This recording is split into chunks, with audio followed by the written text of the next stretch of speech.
Good evening and thank you very much, Kathy. Well, the World Bank Global Poverty Database has found that South Africa remains the most unequal economy. The country is ranked first among 164 states around the world when it comes to inequality on elements, including pre-income distribution, gender, race and education. Business reporter Dumisang Ndlovu has the details.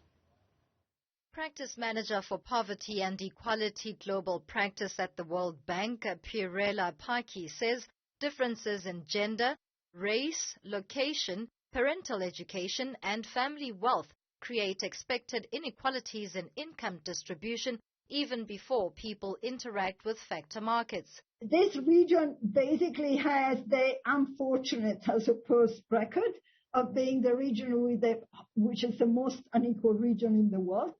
In a country like South Africa and Namibia, which are the highest level of inequality, they were the countries with the highest level of inequality. They remain one with the highest level of inequality. The progress has been very, very small. Progress has been higher in Botswana and Lesotho. The study has also found inequality of over 40% in countries that form part of the Southern African Customs Union, including Botswana, Eswatini, Lesotho and Namibia. Executive Secretary of the Economic Commission for Africa at the United Nations, Vera Songwe, elaborates. What the presentation shows us is three things really. Education, education, education first, as a very important factor. I think the need also to begin to look at, and this is a conversation we had with the highest leadership there, beginning to look at issues around property rights as well. Huge issue in Namibia. I think when we talk about the inequalities, when you get there, you really begin to see this whole issue of property rights, land distribution. One part of the city looks so different from the other.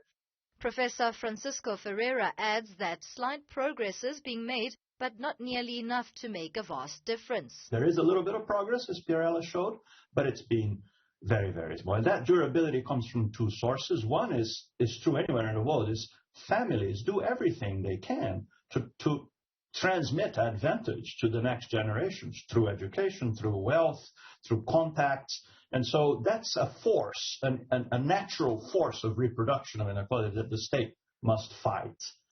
World Bank Country Director Keith Hansen says structural adjustments are needed to root out the sources of inequality and accelerate the reduction of disparity. It's true. This region and South Africa in particular have a unique and uniquely noxious and recent history, of course, of more than colonialism, and apartheid stood alone.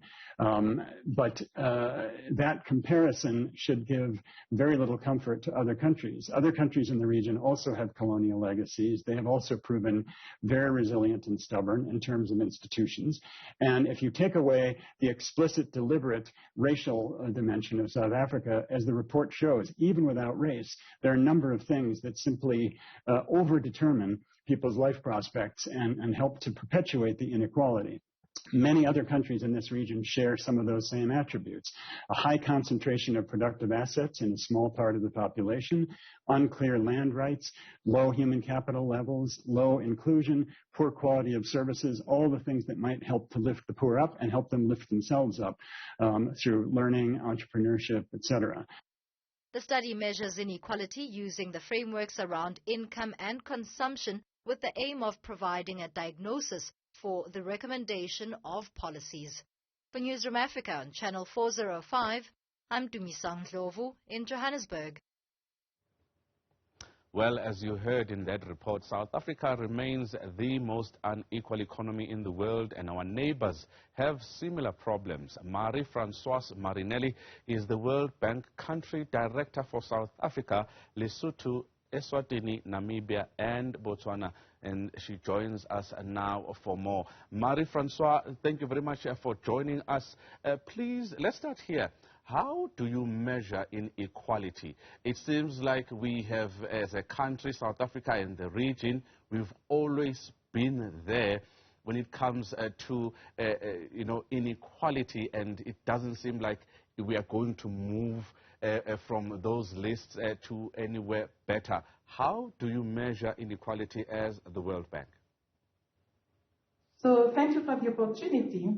So inequality is measured either looking at the income of the population or the wealth of the population. And essentially, you are probably familiar with this Gini coefficient, this Gini index, that basically ranks the population based on either the income or the wealth, depending on the measure that you are taking, meaning that in a perfectly equal society, the Gini coefficient will be 0, and of course, it will be 1 in a very highly unequal society.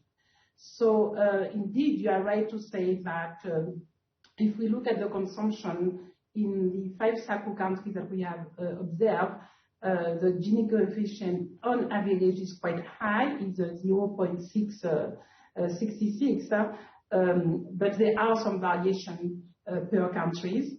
There are, for example, Lesotho is the least unequal, if I could put it this way, in the region with 0.45, followed by Eswatini that is at 0.52. If we look at the inequality measured by the wealth, that is much higher because on average we are around 0.7, 175, 75 in the countries.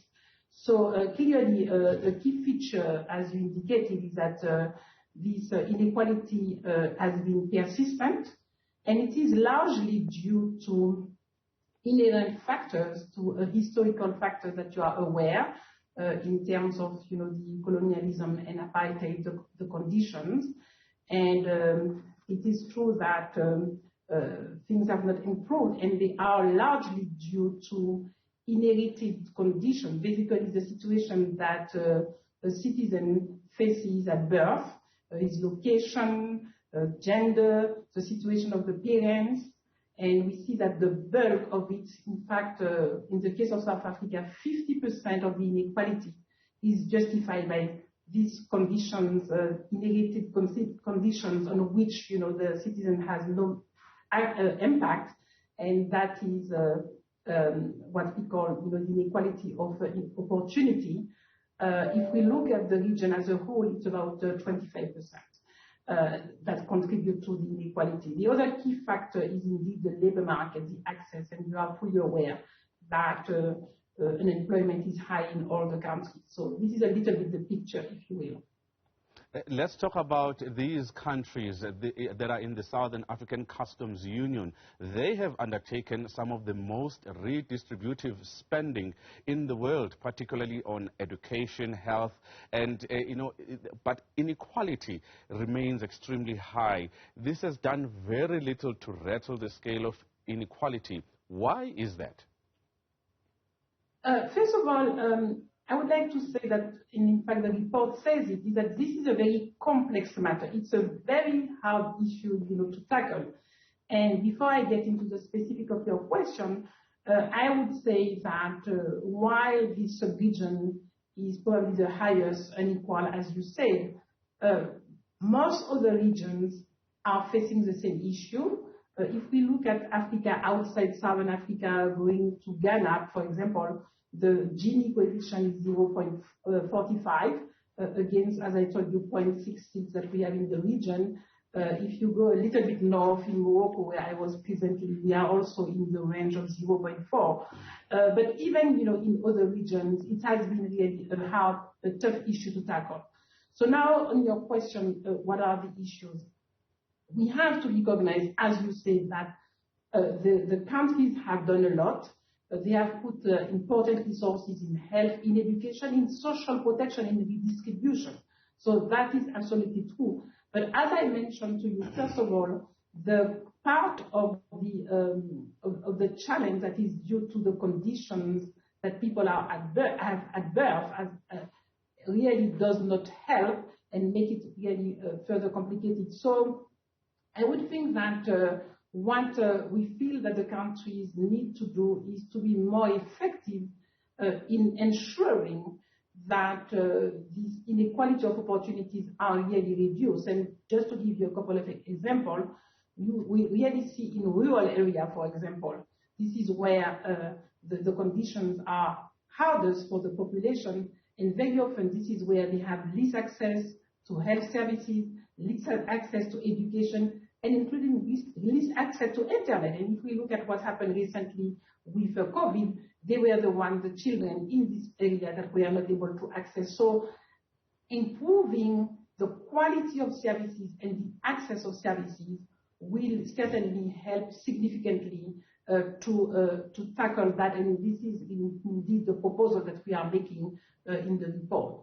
The second one, indeed, we see that labor markets are a factor, and as I was telling you earlier, this is a complex issue, so the type of skills that people will acquire will in turn affect the capacity for them to have better jobs, because for the moment, we see that the labor market is quite skewed towards, higher education and very skilled jobs, and the vast majority of the population and skill does not take advantage of that.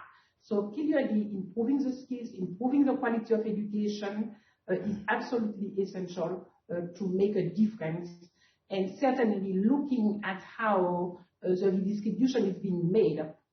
We were comparing the situation in our sub-region and in Latin America, a country like Brazil that has been able to reduce the inequality in the last 2 decades significantly. And we see that the allocation, the social assistance program, were more targeted towards the worst off. So that is a critical question in terms of the efficiency and allocation of resources.